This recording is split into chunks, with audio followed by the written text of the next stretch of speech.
Good morning. I'm Stephanie Rawlinson, and I'm calling this meeting. It's the February 17th, 2022 meeting of the Department of Disabilities and Special Needs to order. It's 10 a.m. Commissioner Blackwood, can you read the notice of meeting statement? Yes. A meeting notice announcing the date, time, and place of the February 17th, 2022 commission meeting was distributed February 15th, 2022 to appropriate media and other groups or individuals who have requested notification. The announcement and agenda were posted at the Department of Disabilities and Special Needs Central Administrative Office and on the website. Americans with Disabilities Act. The public has been notified that accommodations such as interpreters, mobility assistance, or other assistance will be provided to individuals with disabilities and special needs if requested in advance. Thank you, Mr. Blackwood. I want to welcome you all this morning and appreciate you all being here. I know we have one commissioner online, the rest are here, and we welcome you all and we're glad you can join us even if it is online. And we hope that if you ever have time, you will come and visit us at DDSM. We were just discussing before we got started about how much we enjoy having public comment. So we hope that you will come and share your thoughts with us in our meetings in the future, your good and your bad thoughts. Now, I do want to welcome two brand new members of our executive team. Our new Chief Information Officer, Greg Betts. Yes. And Greg is with us. Greg, you came from SLED, correct? Yes, we're glad to have you. Greg started on the 7th of February, and we're very thankful to have you back with us. Tracy Hunt is also going to be our new Chief Financial Officer. Yes, Tracy. Are you Tracy? Okay, wonderful. Well, it's nice to meet you, Tracy. And Tracy, you come to us from TV. Okay, welcome. We're glad to have you on board and look forward to working with you. Thank you so much. And so those are our two new staffers. We have some welcome backers. We're welcoming back Constance Holloway from maternity leave, we're so excited to have Constance back with us. And so we're looking forward to a busy month here at DDSN. As far as other welcome, does anyone else have anyone they want to introduce or welcome today? Anybody? Okay. Hearing none, I'm going to call on Commissioner Miller to do our invocation today. Point of order, we haven't adopted. Oh, I'm sorry. I skipped right over it. I'm sorry. The agenda is before you. I apologize, Commissioner. Thank you, Commissioner LaBelle. If you will, please take a look at the agenda in front of you and see if there are any changes or adaptations. I do have two. One is that Commissioner Miller will be giving the legislative update instead of Rob McBurney. And then to the executive session under contractual matters, under number 3, I was asked by 2 commissioners to add an update to the MedPod contract. So if we could please add that to that particular executive session matter. Is there anything else that needs to be amended or adjusted to the agenda for today's meeting? Sorry, did you say MedPod was a contractual matter? That's what you needed? It is. Yes, it is. I'm sorry. Is there anything else? All right, hearing none, do I have a motion to adopt the agenda with those changes? So moved. A motion, do I have a second? Second. All in favor, please signify by saying aye. Aye. Aye. All opposed? Hearing none, the ayes have it, and the agenda is adopted. I'm sorry. Now, Commissioner Miller, will you give us the invocation if you don't mind? Let's pray. Lord, fill us with the peace and joy we know can only come from you during these times. Walk closely beside us during our journey to healing and recovery that we know is possible through your power alone. Amen. Thank you, Commissioner Miller. Today, we also have the approval of the January 2022 commission meeting minutes. Each commissioner should have those in their packet. Are there any changes, amendments to those minutes that need to be made? I move that we accept the minutes as written. Moved. Second. Second. All in favor, please signify by saying aye. Aye. All opposed? Hearing none, the motion carries. Next on your agenda, you will notice it says a moment of silence. If you will just give me your attention for a moment. The coronavirus has had a substantial and unprecedented impact on how we live and work. It has severely limited our ability to interact with others and freely move about in the world. Tragically, it has also affected our ability to pay tribute to the loved ones who have passed. As we grieve the death of loved ones who passed during the pandemic, we find the grief journey to be more difficult and complex than it has been under normal circumstances. We want our DDSN families to know that you are not alone in your grief. Since the beginning of the pandemic, South Carolina DDSN has suffered significant losses. We have lost 5 staff members and we've lost 15 consumers. We have succumbed to the impact of this virus. These victims cannot just be numbers on a page, and to us, they are not simply unnamed employees and consumers. To us, they were moms, they were dads, they were brothers and sisters, they were aunts and uncles, daughters and sons, grandmothers, parents, grandparents, friends, and coworkers. They were our patients. They were our nurses, our direct care professionals, our respite providers. They were our caseworkers, and they were our administrative staff. They were our heroes who were on the front line fighting this disease. As a nation and a world, many of us find ourselves collectively mourning those who have died during the pandemic. The magnitude and impact of these losses will be felt for many years to come.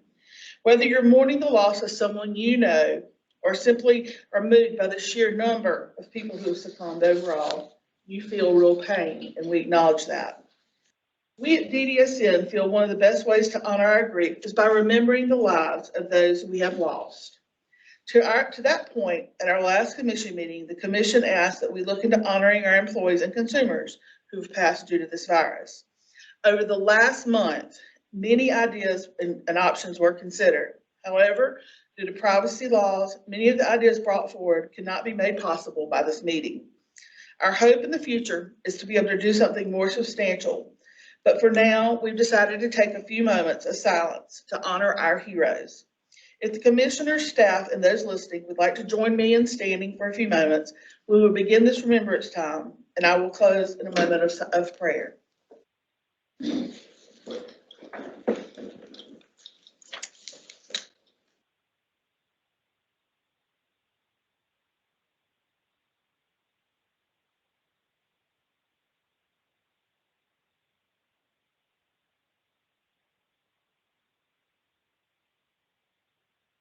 Our Heavenly Father, we lift up our DDSN family who are mourning loved ones. We ask you to bring comfort in this time of grief. We thank you for your promise to walk with and even carry us as we move through the sadness of this grief. We ask you to provide strength through an awareness of your presence to those of us who grieve. We ask for your wisdom to make decisions as we move forward. Dear Lord, while our grief at times may seem overwhelming, we ask you to protect our hearts and our minds. We desire the sense of calm that only you can provide. Remind us that while the emotions do run high at times, we can look to you to provide peace and the peace that passes all understanding. Dear Father, we gently ask you to lead us to your scriptures and show us through its words and actions how we should move forward. Help us find those moments of solace in the beautiful world you've created for us to remember and reflect upon the lives of those who have gone ahead of us to be by your side in heaven. Thank you for being the God of all comfort, the one who holds us in your hand. It says in your word that one day there will be no more death. But for now, we praise you for holding us close and giving us this peace. We ask this in your name. Amen. Thank you, commissioners, and thank you.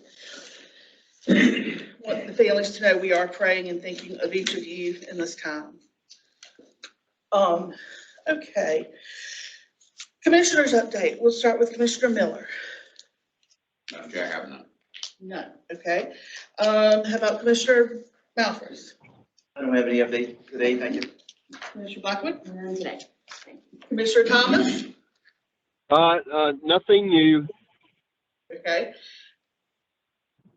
Nothing new. LaBelle? I have a rather long one. Good.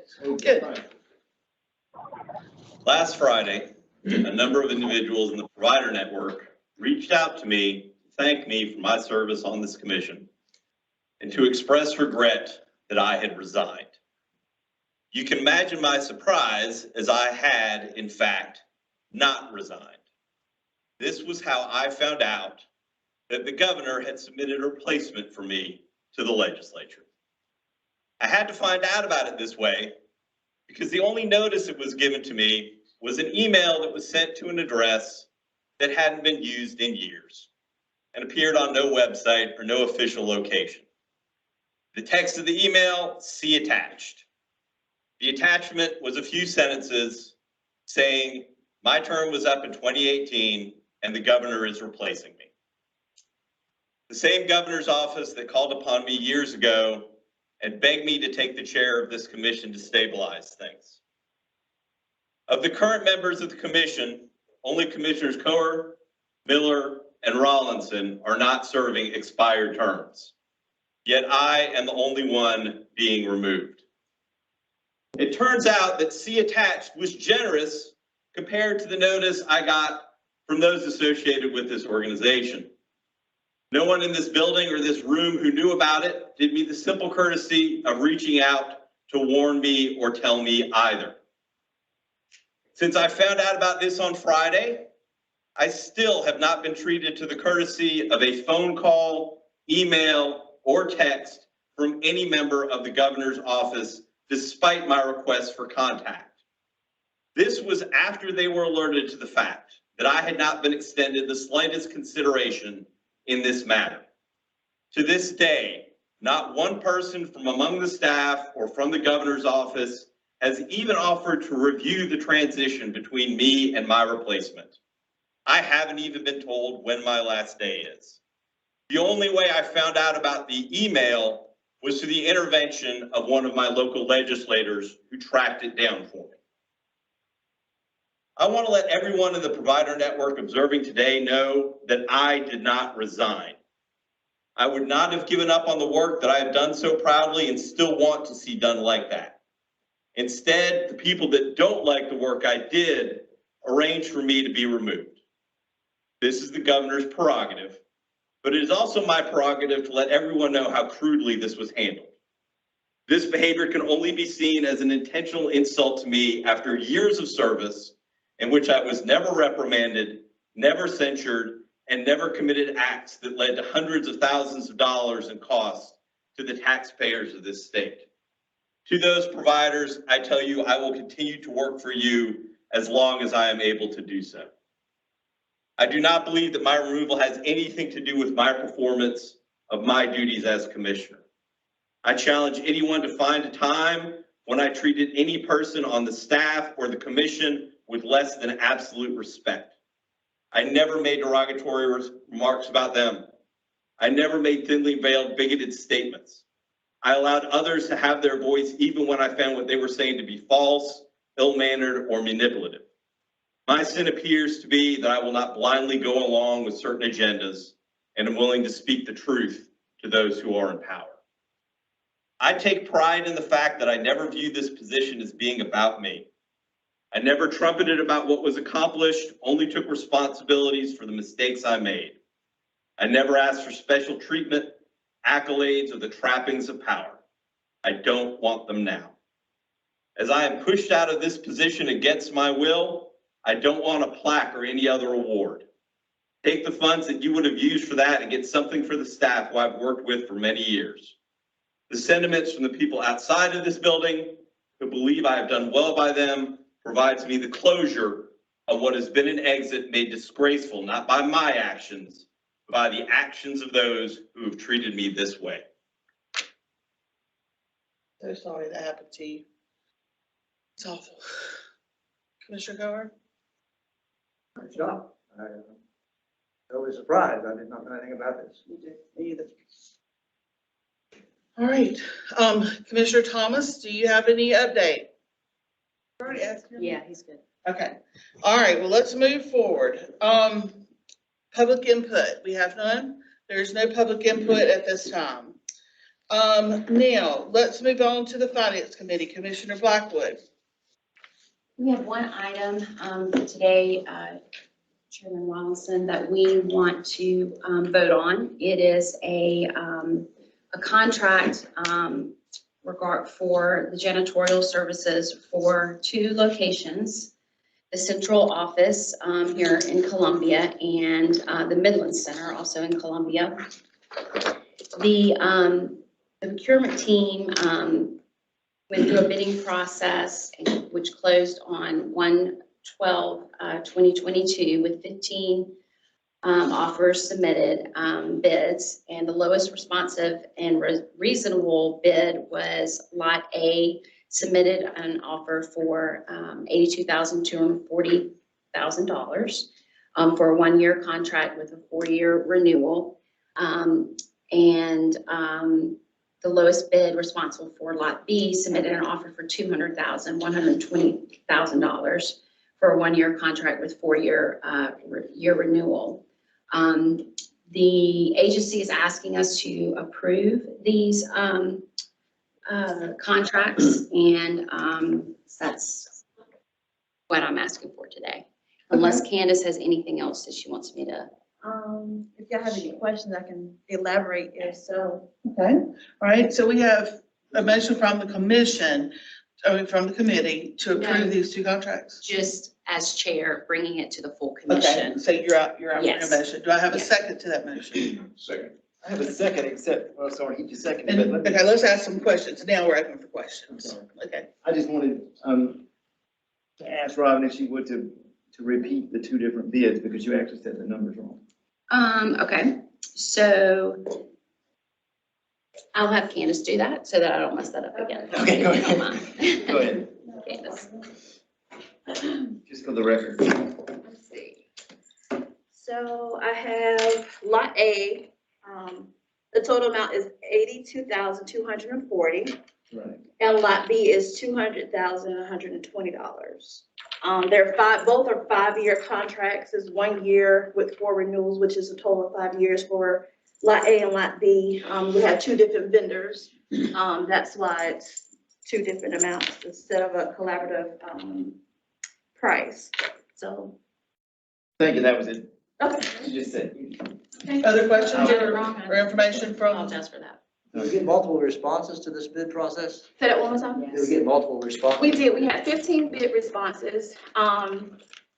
And we also had the state procurement office to review our recommendation to award the contract. And we got approval by John White, which is the CPO, at the state procurement Is office. it comparable to what we've been paying previously? The prices for janitorial service have gone up. So this was a rebid from what I did in November. I had multi-million-dollar responses, and I canceled that award because it was overpriced. And we rebid it, so this is a rebid of the same services. Thank you, very good. Other questions? Hearing none, we have a motion and a second on the floor. We're going to call for the vote. All in favor, please signify by saying aye. Aye. All opposed? Hearing none, the motion carries, and that is approved. All right, is that all, Commissioner Lockwood? That is it for my committee. Okay. Yes. Commissioner Malfros, Policy Committee. Thank you, ma'am. I'm Barry Melvin, the chairman of the policy committee. The first policy that we want to talk about here today for just a second is the travel regulations policy. It is precisely, well, it's near precisely the policy that we approved last month, but it just had, this particular one just had to go out public comment. And we had no public comment, so we're just asking that this policy would be approved as it is written after public comment is over. And that would come as a motion and second out of this. Well, it wouldn't actually, because we didn't have a policy committee meeting, so it would actually come from me as similar to what Brian just said. And I'd ask for a second.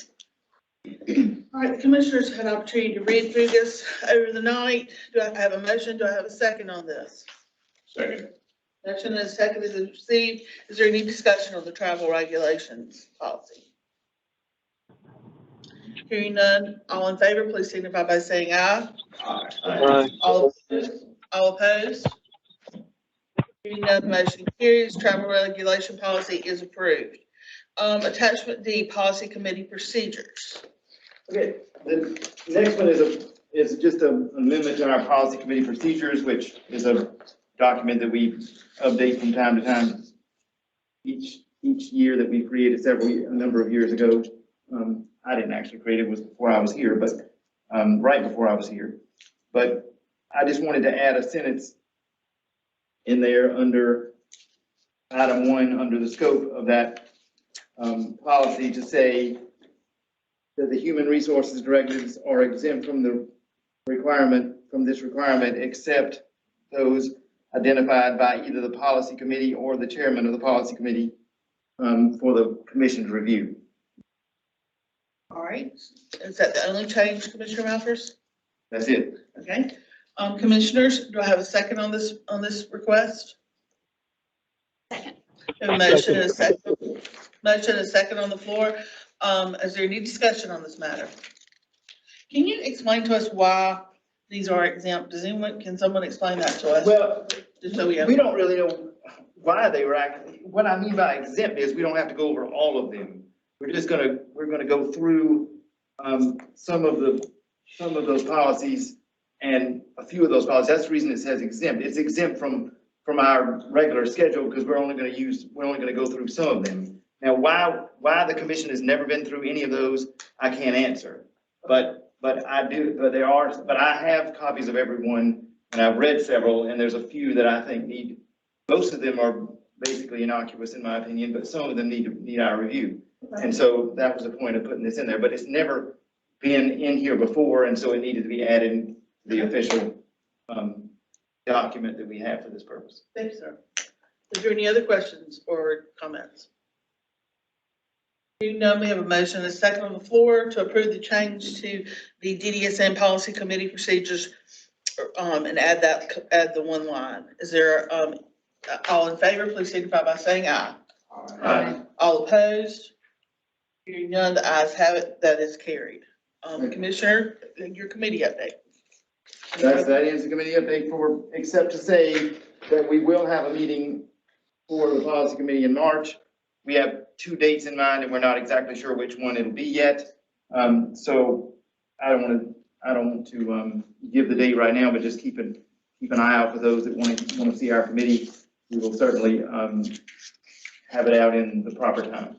And just real quick for clarification, Robin, will y'all have finance in March? We will. We haven't said the date yet, though. Okay, that's fine. All right, old business. IDRD waiver renewal update, Lori. Good morning. So the last time we were here, I let you guys know that there was a formal request for additional information from CMS for the IDRD waiver. The questions that were submitted to the state have been sent back to CMS, and at this point, we're just waiting on approval. The good news is they haven't asked more questions yet, so we kind of feel like that's good news. As you know, we've already started implementing part of the IDRD renewal, particularly related to residential tiers, some of the rate increases that are in it. DHHS did some Appendix K temporary authorities to try to make things a little more consistent across the waivers. An example of that is like a service of day activity exists in the ID waiver. It exists in the community supports waiver, and it exists in the head and spinal cord injury waiver.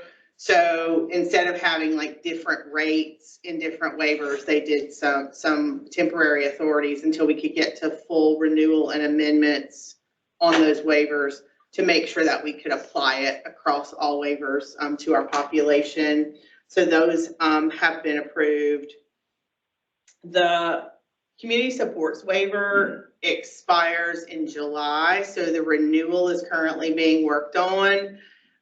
They have submitted the renewal to the MCAC, which is their kind of medical advisory committee, and look for public notice and webinars to happen soon from the Department of Health and Human Services.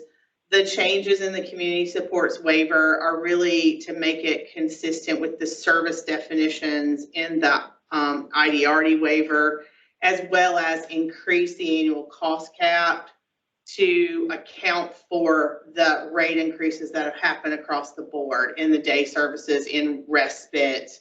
There's been several rate increases over the last year. So instead of kind of reducing service to people that are in it, they've bumped the rate up so that, you know, accommodates that. There will also be kind of a head and spinal cord injury formal amendment to do those same things that are in the appendix K. So I just kind of wanted to keep you guys updated on that. Wonderful, wonderful. Is that all? Yep. Thank you, Lori. We appreciate your, is there any questions for Lori regarding the IDRD waiver?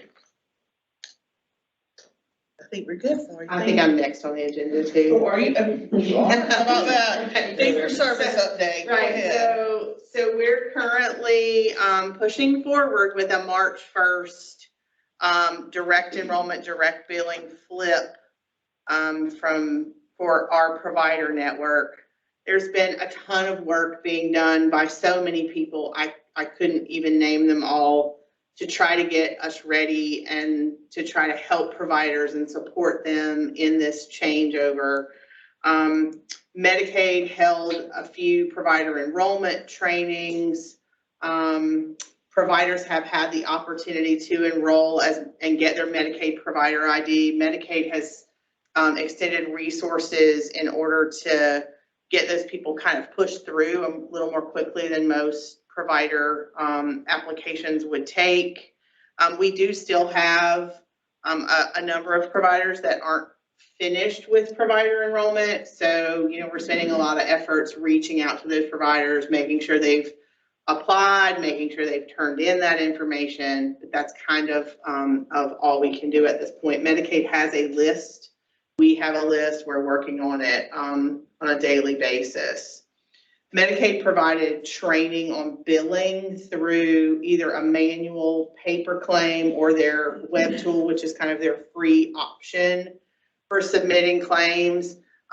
Providers attended that. They posted a recording of one of those trainings on that microsite I told you about at the last meeting.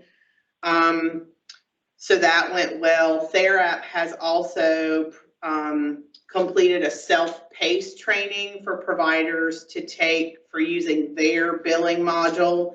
That self-paced training was sent out last week, along with a series of Monday webinars to hit. The webinars are intended for TheraP to present different information that they're getting a lot of questions about, as well as be a forum for providers to come and ask questions and interact about use of their tool. Those webinars run from the 14th of February to I think the 2nd of April, and they'll extend them out further if they need to after that. So we are, like I said, continuing to meet with HHS. We meet at least twice a week, but we're going to set up daily check-ins after the March 1 go live date, just to talk about any issues with claims processing. We want to do everything we can to make sure that the impact to the provider network, you know, it is as small as it can be, right? So we're gonna work through that. Okay. Very good. Other questions regarding the fee for service? Yeah, so if a provider isn't registering with Medicaid to be approved to bill, basically, I don't know what the term is that you use, but. Provider enrolled, right? Enrolled, get a minute. They will not be able to bill if they have not completed the enrollment process. Now, my understanding is that what it will do is it will delay their ability to bill for service. So Medicaid. Which is interesting because we had a really big outcry on delayed payment at some point a few months ago with the switch. And just making sure I'm following this right. Yeah, we're you know, again, I think a lot of it is, you know, making sure that we are reaching out and letting people know that they need to do it. My understanding is it will delay payment. It will not, it won't block them, right, from being able to bill. Now, obviously, if they never enroll as a provider, they can never bill for the service, but If for some reason their enrollment takes until the 15th of March to get complete, they would be able to bill for those services, but there's gonna be that gap of time, so. How many are not enrolled? Do we know how many of our providers? Not how many? I don't know, last week it was 74. Okay. Right, so 74 Are those- March. They're, Okay.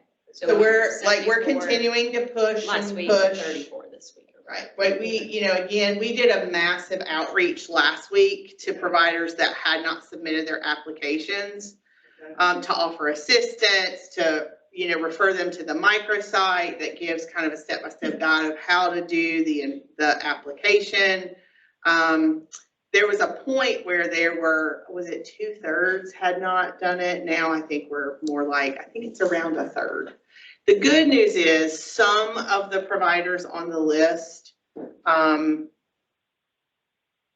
provide a very small amount of service, right? So some of the providers, I'm less worried about the providers who just do kind of a little bit of companion, and that's the only reason they need to enroll, versus a provider that has residential services and day services, because we have a couple of those too. so if any of them are listening, Yes. we want to encourage them to make sure to get enrolled, and they would go where to get that information. The microsite, there is a site on DHHS. They've gotten the information from us. They can certainly reach out to me if they don't have the information. My email address is lmanos@ddsn.sc.gov. So anybody who needs help, needs to know where to go, needs to know what to do, we can make sure they get there. It is important to say that a few of those 34 providers have tried to apply, like there's maybe 6 or 7 that have tried to apply, but they don't have something they need, like an MPI, and an MPI takes a minute to go over here and get, or they didn't provide their employee identification number. So there's some of that going on too. Again, between us and Health and Human Services, they're sharing information with us. We're trying to reach out to providers. We will do another outreach on this last list. I just got it up yesterday. So, And if you'd like the commissioners to help with that as well, I know I would be more than happy to contact any providers in my region and have them, say, hey, here's the information. I think the other commissioners would be as well. We're always willing to help you all in any way we can. And if you are a provider and are listening and do not have access to this information, contact your commissioner or contact Lori Manos, and we will make sure you get signed up. And we want to make sure to accommodate you and help you in any way we can so that you get paid. That's important. Yes, sir, Commissioner Miller. On that 37, without naming names, did any one of those providers say to you, I don't plan to register? well, yes. I don't need names. Yes, but the ones that did, and this is a little complicated, but there was a time where if a agency wanted to provide respite through a DDSN waiver, they had to answer the fixed price bid and go on our provider list, right? So some of the people who did that were companies that were already Medicaid enrolled providers for personal care aid services. So fast forward a couple of years after that, Medicaid amended the waivers and said respite can be provided by enrolled Medicaid providers. So we did offer those agencies the opportunity to enroll as DDSN waiver providers, but they are deciding, I'm not going to enroll because I already have a way to bill the service that I provide through a different Medicaid provider ID. So there are about 5 of those on this list. But at this point, we're trying to match contracts with provider enrollment, because the way that this system works is in order for a provider to enroll directly to provide a DDSN waiver service, there has to be a signed, executed DDSN contract. So at some level, if a provider says, I'm not going to enroll, we will sunset their contract because it's no longer needed. No, they can't contract with us, to provide the service. They have to go Medicaid directly. Any other questions? Yes, sir. Want to focus a little bit on the Therapp module that was released. That was released fairly recently because I know they've been working on it. Sure. Has there been any review of that here to make sure that it actually works and that it actually provides interaction that is viable for our providers and particularly the staff? Because that's where the rubber hits the road. They're supposed to be using that. It's supposed to integrate seamlessly, I believe was the word. Has there been any testing of that? Has it been out long enough for us to test that? Where do we stand? So Therapp has provided training on how the module will work. Therapp is going to submit test claims to MMIS. That hasn't happened yet as of yesterday. Okay, so that stuff doesn't work, right? Right. Because you can do everything, but unless it can submit a claim and receive a remit. So we're working on that. So They I don't have. just want to say, so we're a couple weeks out from. We are, and we're a couple weeks out from. And they haven't tested yet. So they haven't sent test claims. There is some testing being done in the interface that works prior to the submission of claims. There's a lot of things that have to happen in Therapp in order to submit a claim. So the way they built this system because of the time crunch was all the billing occurs in the attendance module. I know that doesn't mean anything to you, but what that means is there has to be some level of keying about what you're putting in the attendance module in order to submit a claim. It is a little work intensive, particularly for the case management service, because case managers have never had to do any kind of data entry in order to get paid. So DDSN is offering some data entry support to case management providers for kind of this phase one of Therapp. There's a phase one, phase two approach. So phase one is what we could get done by March 1st. Phase two is let's tie the systems in together so that when a case manager does a case note, it automatically populates the attendance module and they're able to submit a claim. So with all that said, kind of one of the big challenges for Therapp is that some of the testing in the alpha environment is a little tricky, and providers really can't play in it until go live date. So on March 1st,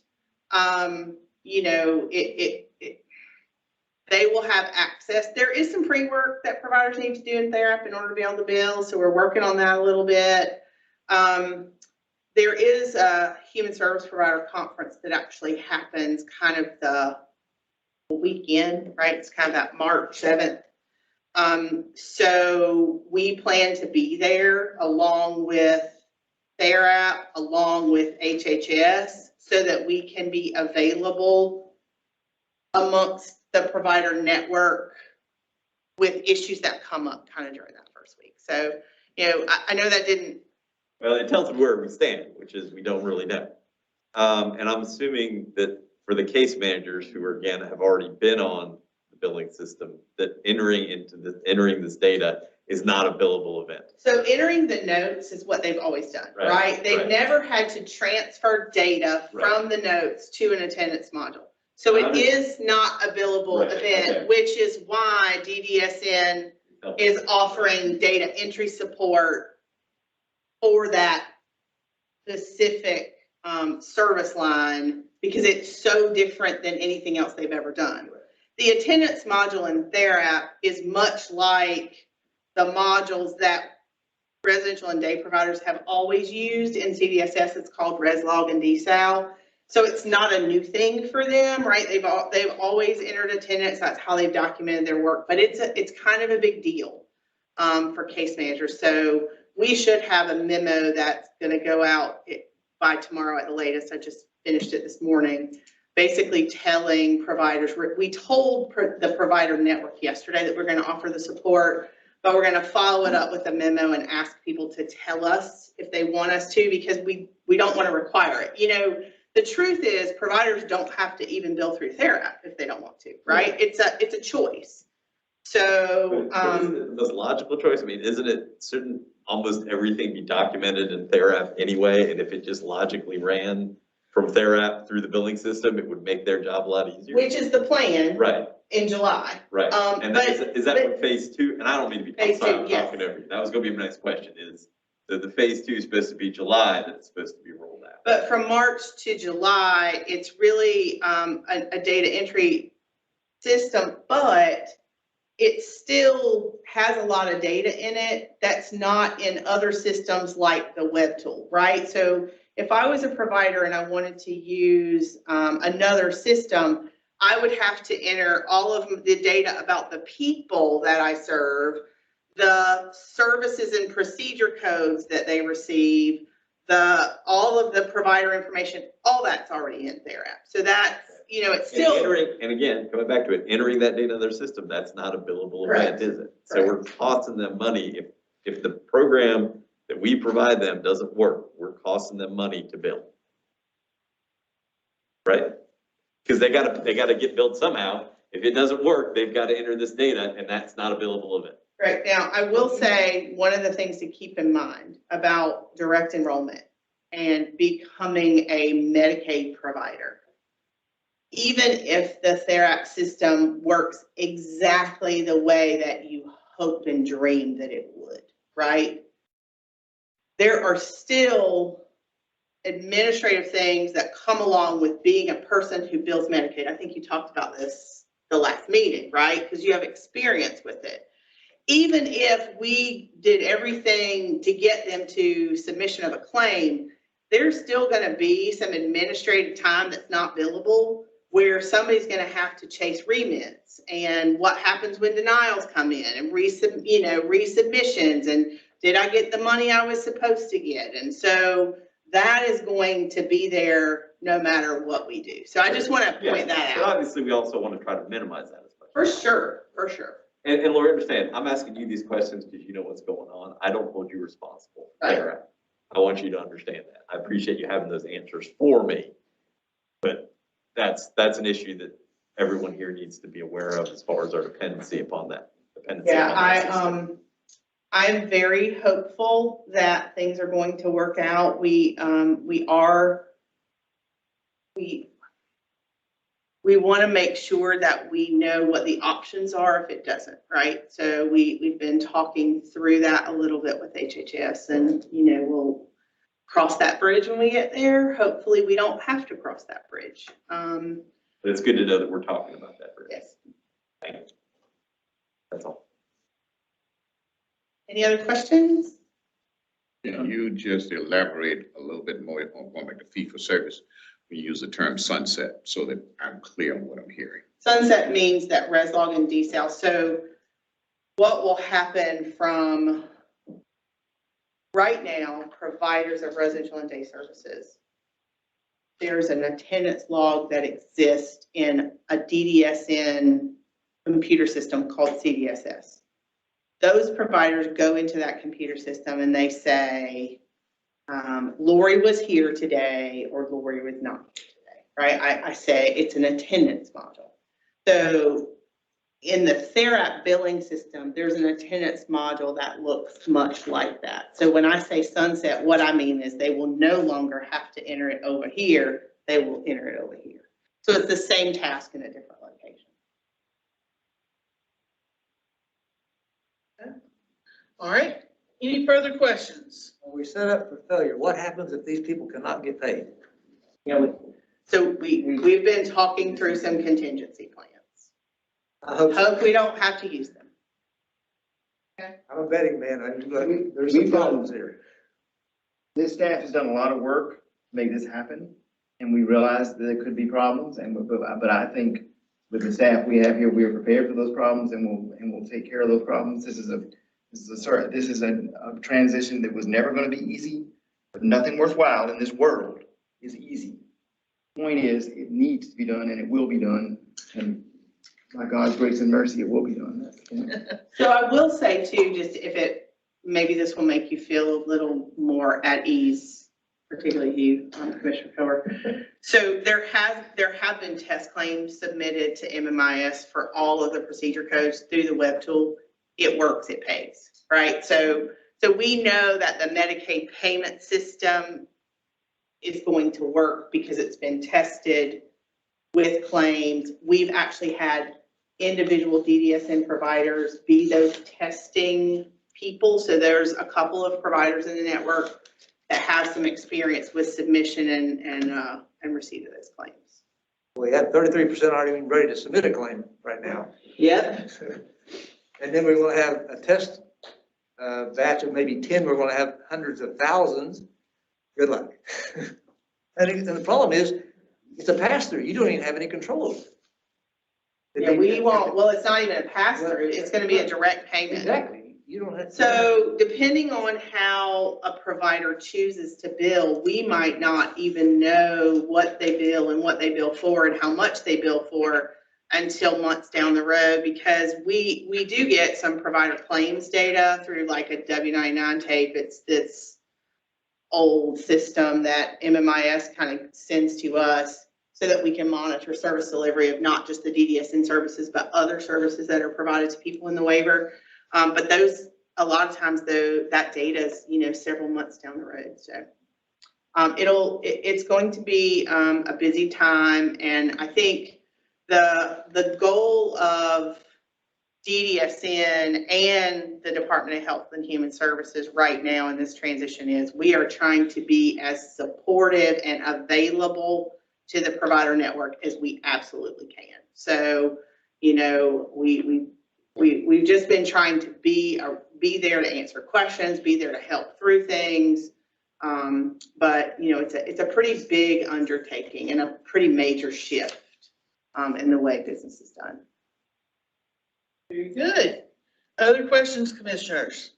Well, I just want to thank you and your staff, and thank the folks at DHHS. Get it out of my mouth today. At DHHS for their continued cooperation and work in this matter.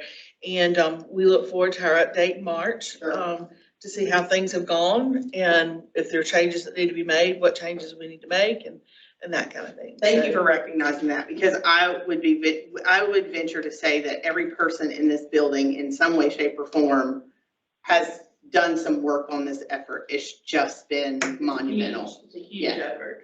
And it has been a long time in the coming. I know it came through Commissioner Lamel's term, now through my term. So it's been quite a feat to get us here. I feel like we need to have a party next month, but we're not quite yet. Let's see how it goes first. Let's hold on that plan. Let's see how it goes first. But we do appreciate you, and we appreciate the staff who work so hard to get that done. Awesome, thank you. Thank you, Lord. All right, Ann, if you got us a quarterly incident management report. Morning. Good morning. In your packet, you have two variations of the incident management report this morning. They're slightly different. The first report that you have in your tab is a revised format that divides the abuse, neglect, and exploitation reporting information into two categories rather than three. The second report that you have is the same information, but it breaks it out into three categories, including day services. For that first report, we have I'm proposing a new format because with the renewal of the IDRD waiver, the Department of Health and Human Services has asked DDSN to report on allegations and incidents reporting all waiver participants, not just those who are receiving services in day or residential services. So that first copy that you have there combines the community-based services. I think that provides a clearer picture of what's going on in the community as we begin to receive reports for other types of services, whether it's through personal care agencies, respite, other types of services. Those numbers will fold into that report. I do want to point out that in doing so, the rate per 100 will change because the unduplicated population of participants will be expanded. That rate per 100 number will go down. So as we look at trends in the future, I just want to point out that that is a difference that you will see. Again, that second report is the traditional format that you have seen time after time as I have presented the quarterly reports. Day services shouldn't really be much of an issue as we look at the changes in reporting. Typically, there are only about 5 to 10 reports in a quarter. The majority of the reports do come from the residential settings. When comparing the year-to-date information in this quarterly report, we're down slightly from the prior 5-year average for community-based reports. We have had 4 arrests related to abuse, neglect, and exploitation this fiscal year, and there have been 67 standard of care violations that have been noted. For the regional center A&E reports, the charts demonstrate an increase in reports for this fiscal year versus the 5-year average, and that's going to be your chart there at the bottom of the page on either copy. As you recall, there were 18 arrests related to regional center A&E incidents in fiscal year 21. These were 4 allegations that happened prior to June 30. A lot of the arrests actually took place later in the summer. And with that, the frequency of reporting increased, as well as the reviews here at central office, picking up on some additional things that needed to be included. So when I presented my report to you this past November, there had been 103 allegations reported in the first quarter. To date, in this second quarter, we have 37 allegations in the regional centers. Our rate per 100 has dropped from 67.2 to 45.7 as you look at that annualized number. So things are beginning to stabilize a bit after we've had that influx of reports after this summer's events. We have had 1 arrest in a regional center related to an A&E allegation this past quarter, and we are continuing to receive some standard of care complaints in the regional centers. There have been 39 standard of care complaints in the regional centers this fiscal year, whereas our prior 5-year average was around 36. Keep in mind, 27 of these were from the first quarter. And what we're seeing is a continuing trend where the standard of care issues are often related to administrative oversight issues or care planning, which are a direct result of the staffing issues, the staffing crisis that we have seen in the regional centers.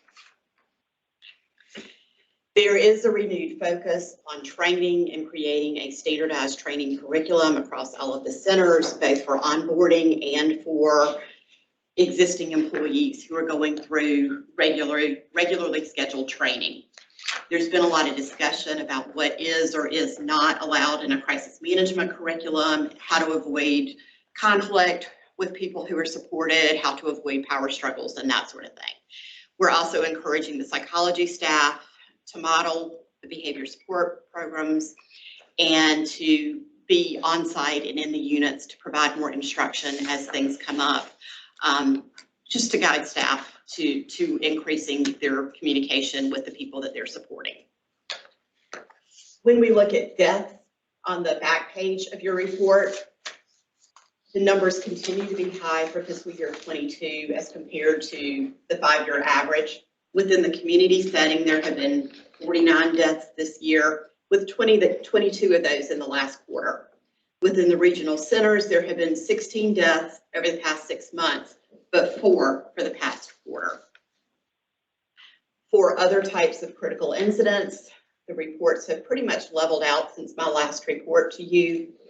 There have been 305 incidents that were reported in the first quarter, but we've had 175 in the second quarter. So again, there's been a trend downwards.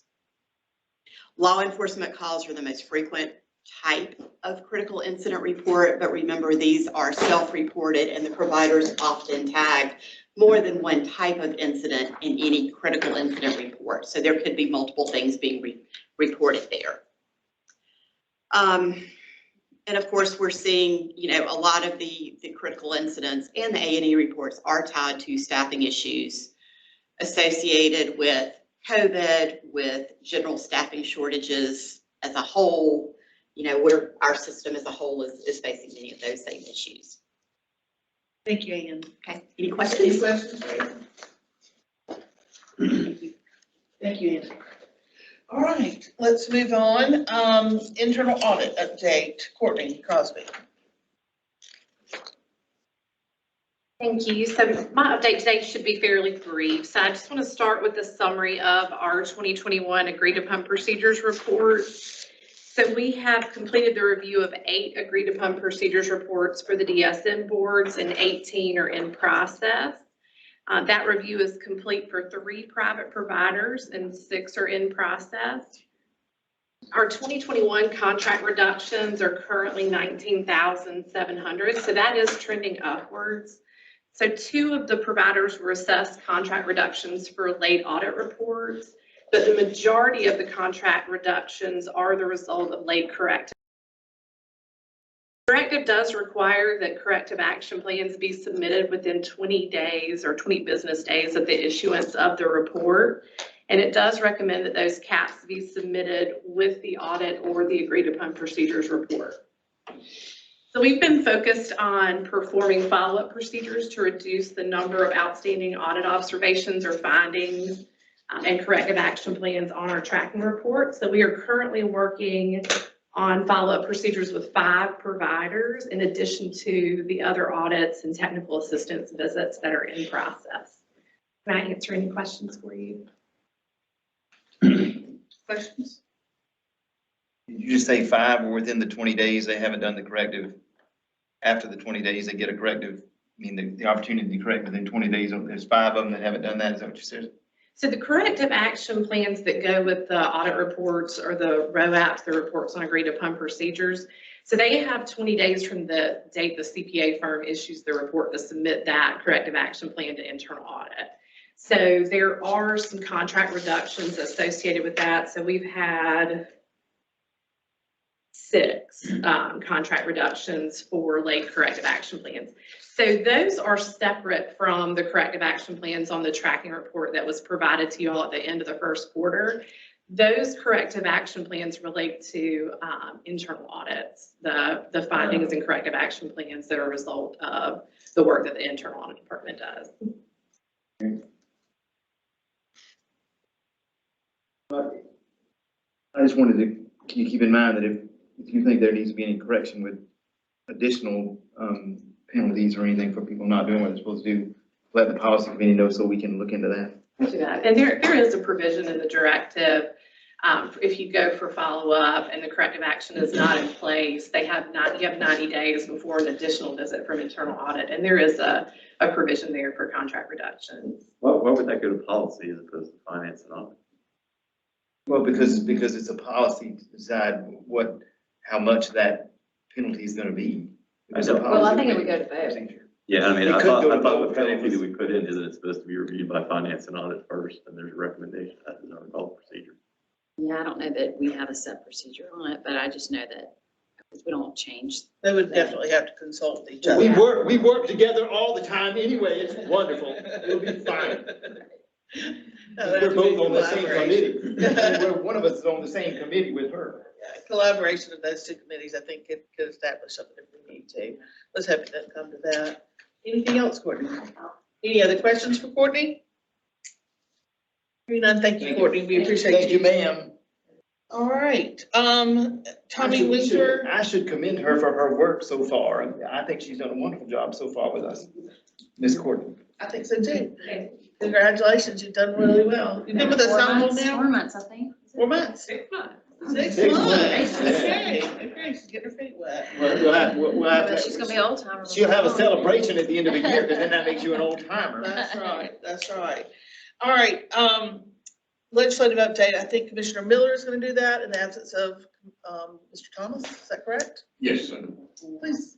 Mr. Winslow and I, on this past Tuesday, we went over to the Hill and sat in on 2 committee legislative meetings and met many of the legislators on both sides of the House. And we bumped into the governor and we had conversation, and matter of fact, a picture was taken.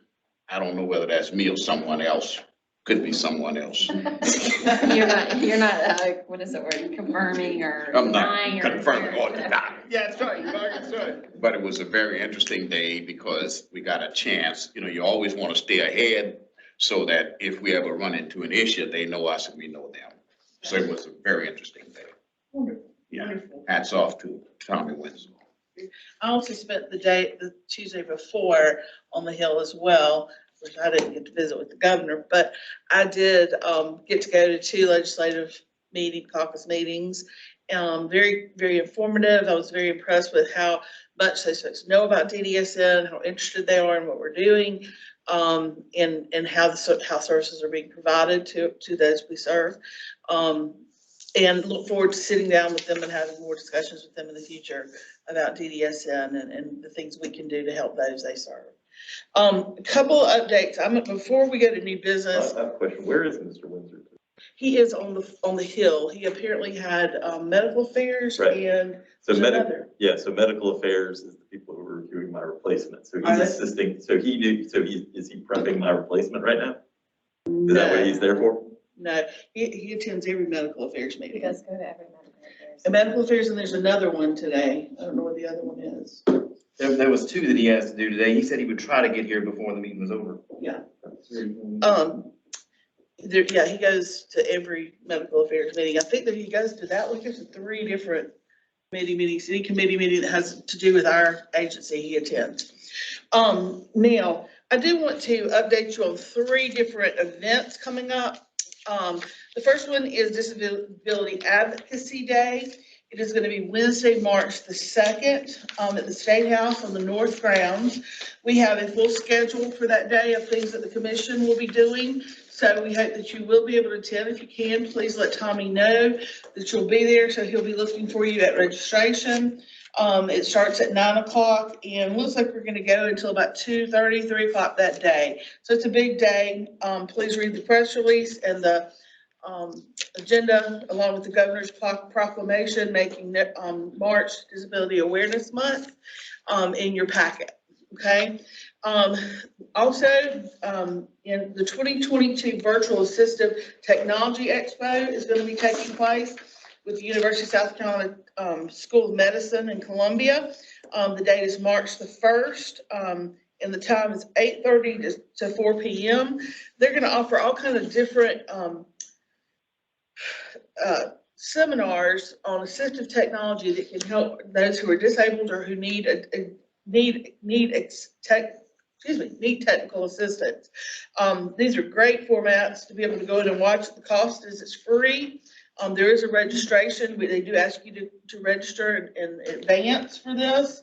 I think it's a great opportunity. There should be a flyer also in your notebook about that as well. Also want to mention an event we were invited to. Thrive Upstate is doing the Drum Percussion Studio, Drumming Up Awareness in 2022. It will be at the Peace Center on Friday, March 18th, which is tomorrow from 12 to 1. Next month, I'm sorry. My days are 1 p.m. It'll be in downtown Greenville to celebrate the Disability Awareness. Thrive Upstate and the Drum Percussion Studio musicians will be performing. And for information or to donate, there's a website you can go to, and then the proceeds will support the mission of Thrive Upstate. So I encourage you to get involved in that. These will be also put on the website as well, so that you can go to these events and try to attend them. I think all of those are important for our consumers to be aware of and ready to move forward. Okay. All right. Now let's go into new business. Financial update. Nancy Rumbaugh.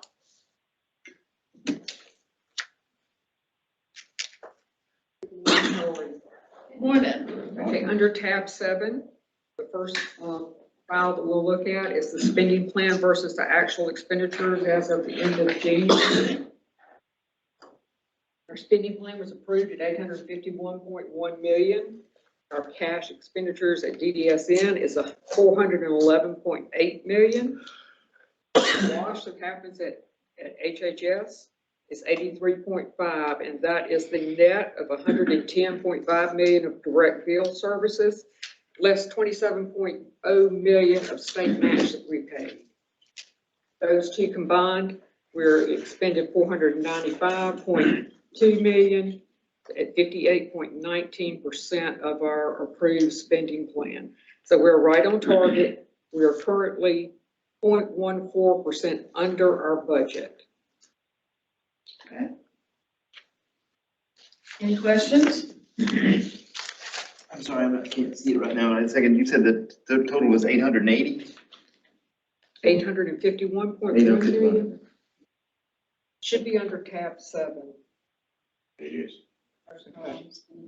Thank you, ma'am.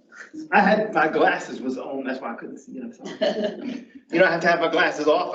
My eyes are changing with my sad age coming on. Any questions? Yeah, he don't want to use my glasses, so he better stick with his. Thank you, except to say, you've done good for your first couple of months of doing this. Is this gonna be your last report with us? I would guess so, because the CFO will take over after this. And will you be in the same position you're in now? Yes. Because she needs your help. Yes. Oh, yes, all right. Thank you. Well, we appreciate you filling in for us the last few months, and we want you to know how much we appreciate it. Okay, well, thank you. We do have one more report. Oh, I'm sorry, go ahead, I'm sorry. Go ahead. Terrible. Okay, we wanted to share this with the commission. We had to revise our 23 budget request. Okay. After we went through Ways and Means healthcare budget hearings. Health and Ways and Means came to us, wanted HHS and DDSN to change their budget request to reflect the fee for service and the state match dollars that will move from DDSN to HHS. So priority number 4 is the one that was revised. So it shows 172.0 million that will be.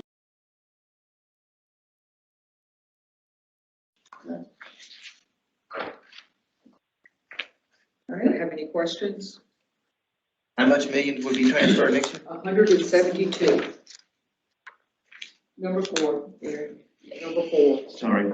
All right. Anything else? Any questions? All right, hearing none. Thank you, Nancy. We appreciate it. All right, Dr. Fry. For director's update, you've been busy this month.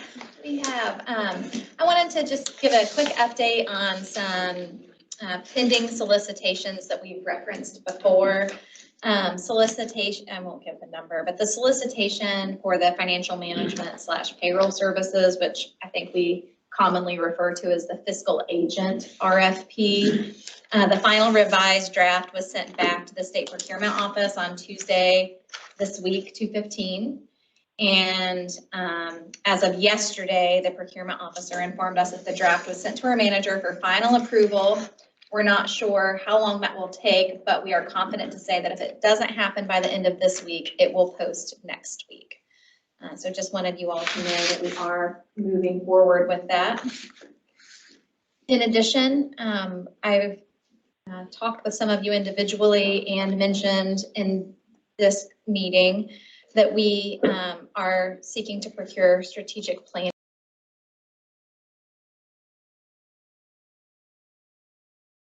We sent that to the state procurement office on 12/17, and we're still waiting to hear back from them. We have followed up a few times via email to both the quote buyer.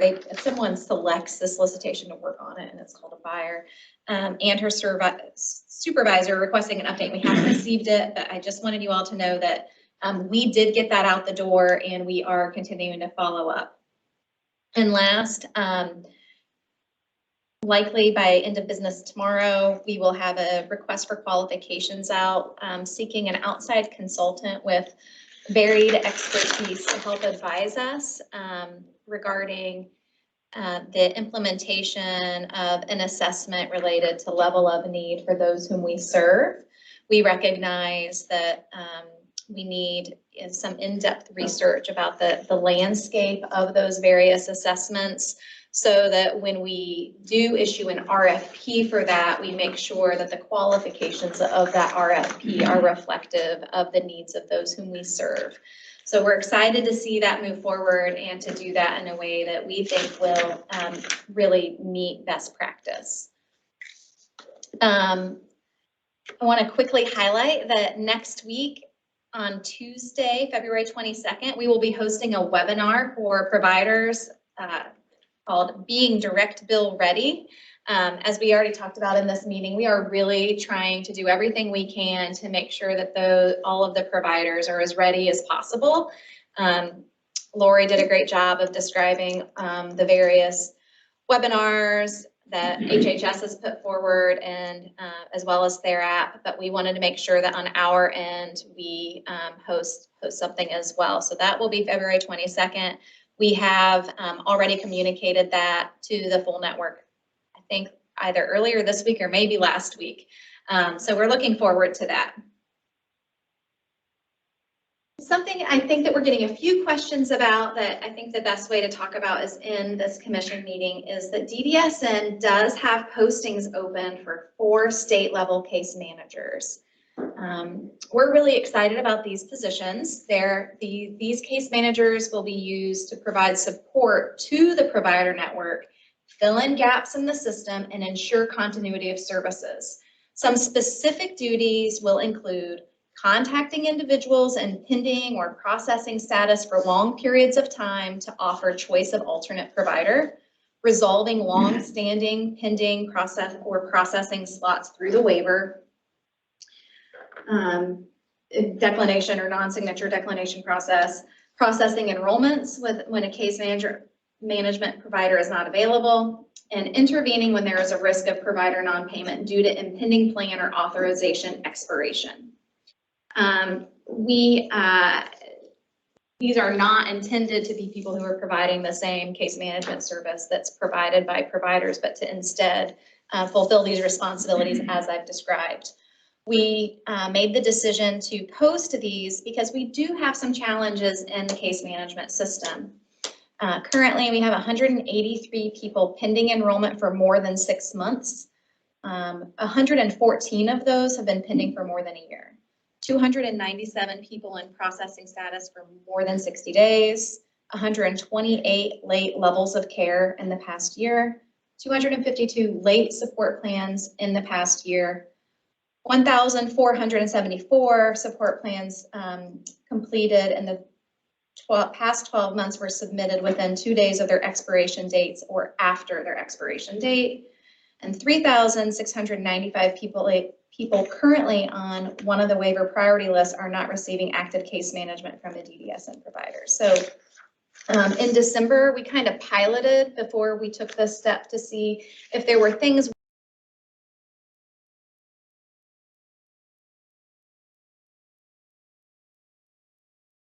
those who are in this kind of, who are getting a delay in services. So in December of 2021, DDSN identified providers with the greatest number of individuals pending more than 6 months or in processing status for more than 60 days. And through a review of case notes, determined those which have little or no documented effort toward enrollment. DDSN staff made contact with these individuals, notifying them of their waiver status and offering choice of alternate providers.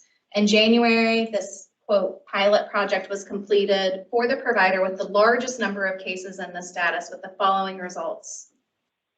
For those pending more than 6 months, 42 cases were transferred to alternate providers. 18 individuals declined the waiver, and so the slots were revoked, which is an important process in order for us to open up slots to other individuals. And 22 cases were closed, unable to locate. For those where we were in the status of processing 60 days or more, 11 cases transferred to alternate providers, 1 declined, and 8 cases were closed. So we are excited. We believe that these 4 case manager positions will really be a great support to the providers as well as to those whom we serve. And we just wanted to explain because we are hearing some questions and noise about whether we're trying to take that service in-house. And so this is our attempt to kind of explain that en masse. I have some exciting news. On February 15th, HHS, South Carolina HHS, received notification from CMS of conditional approval of South Carolina's Section 9817 of the America Rescue Plan Act spending plan. In other words, the 10% FMAP plan. Full approval of the spending plan and narrative is conditioned on the state's continuing compliance with program requirements as outlined in the guidance from CMS. This isn't even posted on the federal Medicaid website. So, I mean, this is hot off the press, but we're excited to share that. And we will be working with HHS and sending additional communications out. So just wanted to let everyone know that's a big, exciting update. Similarly, we had that January special commission meeting for releasing some of the 6.2% FMAP dollars. And we wanted to update you all that as of yesterday, $2.1 million or 41.7% has been processed for distribution. That equates to 44 agencies out of 115. We are waiting for plans from the other providers, and as we get those, we will promptly process those as well. And as I mentioned in our, in our last commission meeting, 4 million related to day service is 100% dispersed. The other, I just wanted to just really quickly thank Commissioner Lamel for his service on behalf of DDSN and from me personally. In my short time here, he has lived up to his reputation for being very knowledgeable, collegial, and available anytime.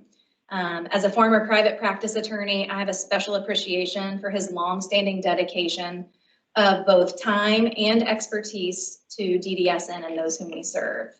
I want to just communicate that we at DDSN have zero role in the selection of commissioners and the communications related thereto.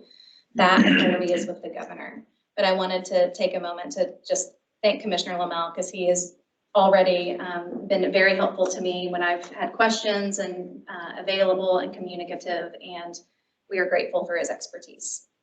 I would hope in the future that even though it's not your primary responsibility, as our legislative liaison becomes aware of these things and starts reaching out to the new person, that there is some attempt to communicate to the person that's being ushered out the door. I understand it's not your primary responsibility, but the lack of communication was terrible. All right, is that all? It is terrible, but it's worth mentioning that while I thank you very much for your service as well, you served for over 6.5 years, and in the past 15 years, the average person serves between 3 and 4.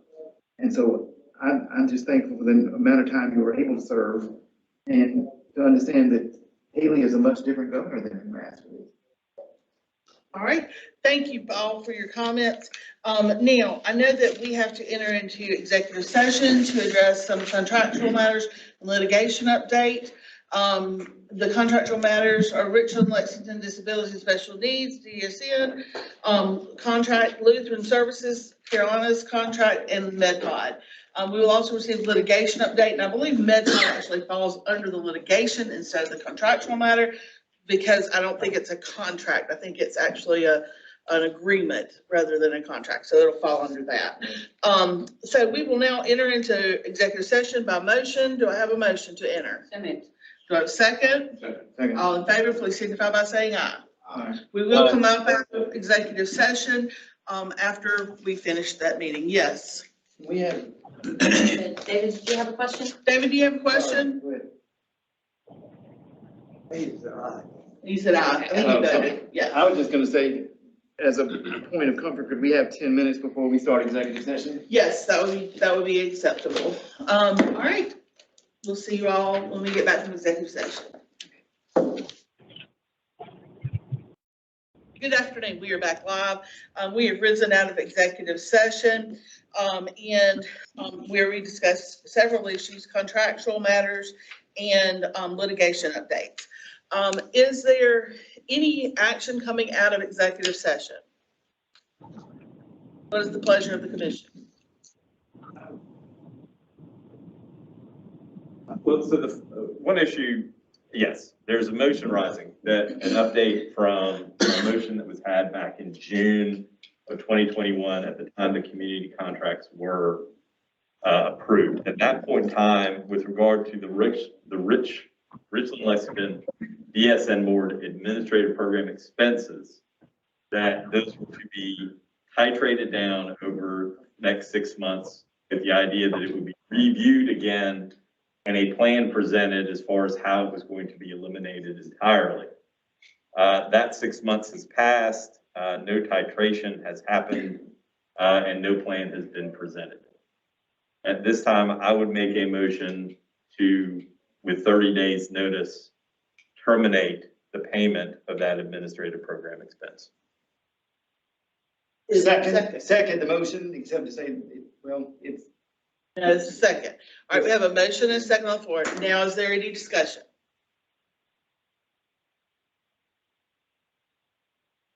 Hearing no discussion, all in favor, please signify by saying aye. Aye. All opposed? Hearing none, the motion carries, and that will be carried out as originally planned, and as originally stated in the meeting in June, excuse me. Okay, next issue. Is there any other issues that need to be addressed? I think, I'd like to make a motion, to release the freeze on, Lutheran Services of the Carolinas. That's my motion, to release the freeze that was placed on them some time ago. Okay, we have a second on the motion. Give us a motion and a second. Any discussion on the matter? I will say, as a point of note to that, we have been following their case and things have improved, and we congratulate them on that improvement, and we hope to see them continue to improve with this release of this possible freeze. Any other discussion? One thing we have done in the past when bringing people off of the freeze, well, we allowed them to fill their existing slots. We have put restrictions on them expanding to sort of give them the incentive to continue on. I don't know if that's a discussion that we want to have, I don't know that they have any immediate plans to expand, so it may be a moot point. But I would bring that up. Something that we've done in the past is a follow-up to sort of say, okay, you can refill the tank, but you can't make the tank any bigger until you've proven it for another 6 months that you're going to continue this improvement process. I bring that up as a possibility to see how people feel about that element. Well, I think they have 2 vacancies right now. Yes. So, I just think that we discussed that with the other person, and there was a reason to do it for the other person, but I don't think the same reason exists for this person that existed for the other entity that we did that for. So I would say they can just go on. I mean, they have 2 they can fill now, and we have lots of people on a waiting list, and I'd like to see that waiting list go down. So I'd say we just need to release it completely and let them, and then monitor them closely from there. And that's legitimate, that we did have, that the prior time we did have a lot more information about expansion coming. Right. So Madam Chair, is going to restate the motion, or are we going to go? no, I'm not asking for amendment, I'm just bringing that out there for discussion. yeah, I don't want to amend what I Okay, so the motion is to release the freeze, and we have a second on the motion. Is there, we're going to take a vote. All in favor, please signify by saying aye. All opposed? Hearing none, the motion carries, and that freeze will be lifted. Is there any other anything else that would, that the commission would like to address? I'd like to go back into executive session to discuss employee matters. Okay, personnel matter. We have a motion from Commissioner Kohar to re-enter into executive session to discuss a personnel issue. Is there a second to the motion?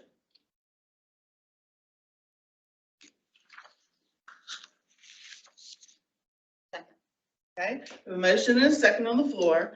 All in favor of re-entering into executive section, please signify by saying aye. Aye. All opposed? The ayes have it. We will enter back into executive session for a few minutes, and then we will rise up to close the meeting. Thank you.